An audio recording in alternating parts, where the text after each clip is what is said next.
कृष्ण। भगवान श्री कृष्ण हमेशा निरंतर नवीन लीलाओं के द्वारा अपने प्रेमी भक्तों के आनंद का वर्धन करते रहते हैं और उनके प्रेमी भक्त और सेवक गण वर्ष पर्यंत आने वाले विभिन्न उत्सवों के द्वारा उनकी इन मधुर लीलाओं का आस्वादन करते हैं। ऐसे ही एक सुंदर उत्सव है ओढ़न षष्ठी। शिशिर ऋतु यानी कि अत्यंत सर्दी और कड़ाके की ठंड का समय।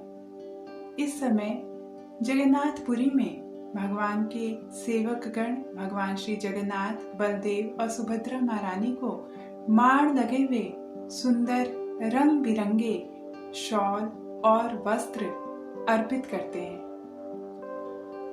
वस्त्रों को संरक्षित करने की विधि के अनुसार उन पे कलफ या माण लगाया जाता है और अर्चन पद्धति के अनुसार उसे भगवान श्री कृष्ण को अर्पित करने से पहले उनकी शुद्धिकरण हेतु उन्हें धोकर साफ कर लिया जाता है। उसके पश्चात ही वे भगवान को अर्पित करने योग्य होते हैं। किंतु इस उत्सव के दौरान भगवान श्री जगन्नाथ, बलदेव और सुभद्रा महारानी माण लगे हुए शॉल ही स्वीकार करते हैं। ओढ़न षष्ठी से जुड़ी हुई एक अत्यंत रोचक प्रसंग चैतन्य भागवत के अंतखंड में आती है, जिसका वर्णन इस प्रकार है, जिसमें भगवान श्री कृष्ण के परम अंतरंग भक्त श्री पुंडरीक विद्यानिधि के हृदय में उनके भक्तों के प्रति आलोचनात्मक दृष्टिकोण रखने और श्री जगन्नाथ जी के द्वारा उनको इसके प्रति सचेत करने की अत्यंत सुंदर लीला का वर्णन होता है। इसकी कथा इस प्रकार है।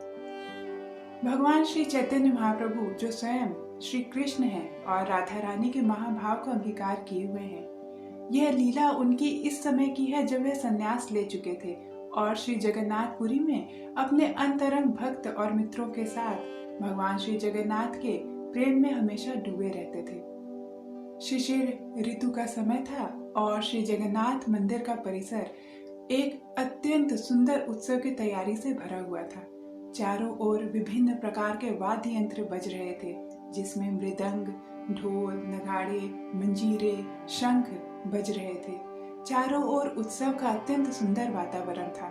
सभी प्रेमी भक्तगण भगवान श्री जगन्नाथ, बलदेव और सुभद्रा महारानी के मंदिर प्रांगण को सजा रहे थे और विभिन्न प्रकार के नृत्य और गीत वाद्य आदि के द्वारा एक अत्यंत सुंदर वातावरण को प्रकट किए हुए थे। ऐसे ही समय में श्री चैतन्य महाप्रभु अपने अंतरंग प्रेमी भक्त मित्रों के साथ भगवान श्री जगन्नाथ के दर्शन करने के लिए उनके मंदिर प्रांगण में गए। उनके एक परम अंतरंग भक्त श्री पुंडरीक विद्यानिधि ने इस समस्त उत्सव को देखा और उन्होंने देखा कि वहां पर भगवान श्री जगन्नाथ, बलदेव और सुभद्रा महारानी को उनके सेवक गण माण लगे हुए नवीन शॉल और वस्त्र अर्पित कर रहे हैं।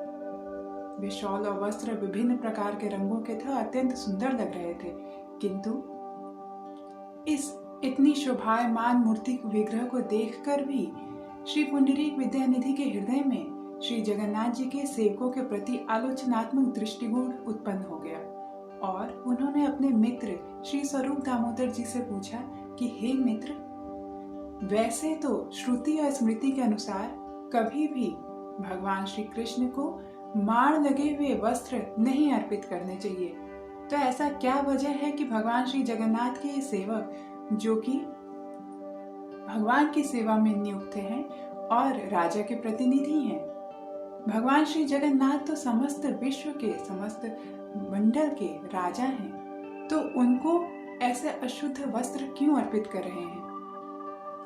इस बात को सुनकर उनके मित्र स्वरूप दामोदर जी ने उनको स्पष्ट तौर पे बताया और कहा कि देखिए, हमको किसी भी प्रकार से भगवान के उत्सव और उनके सेवकों के क्रियाकलापों में किसी भी प्रकार का दोष नहीं देखना चाहिए। यह सब कुछ जो कुछ भी हो रहा है वह भगवान श्री जगन्नाथ की इच्छा से ही हो रहा है। अगर वे इससे प्रसन्न नहीं होते तो वह जरूर राजा या पुजारी के स्वप्न में उनको सचेत कर देते, किंतु ऐसा नहीं है, तो जरूर इससे भगवान जगन्नाथ प्रसन्न होंगे, तो हमें भी उत्सव का आनंद लेना चाहिए।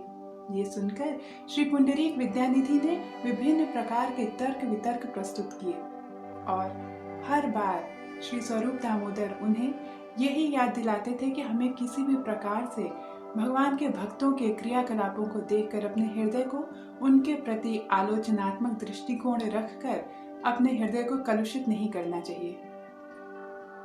यह सब भगवान श्री जगन्नाथ जी की ही लीला है। वह कुछ भी करने के लिए परम स्वतंत्र हैं। ऐसी विषय चर्चा करते हुए वे वापस अपने उसी स्थान पर लौट आए जहाँ पे श्री चैतन्य महाप्रभु रहते थे। वहां पर आकर उन्होंने महाप्रसाद ग्रहण किया और सोने चले गए।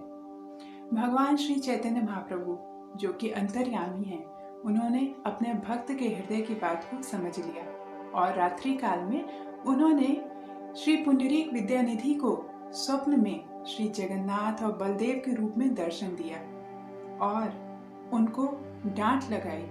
उन पे क्रोध वर्षण करते हुए उन्होंने कहा कि तुम मेरे स्थान में आते हो, मेरे धाम में आते हो और मेरे भक्तगणों की सेवा में दोष देखते हो। मेरे भक्तगण, मेरे सेवक जिस भी प्रकार से मेरी सेवा करते हैं वह मुझे स्वीकार है और मैं प्रसन्न हूँ, तो तुम क्यों उनके प्रति इस प्रकार की विकृत मानसिकता रखते हो। ऐसा कहते ही श्री जगन्नाथ और श्री बलदेव पुंडरीक विद्यानिधि के गालों पर थप्पड़ मारने लगे।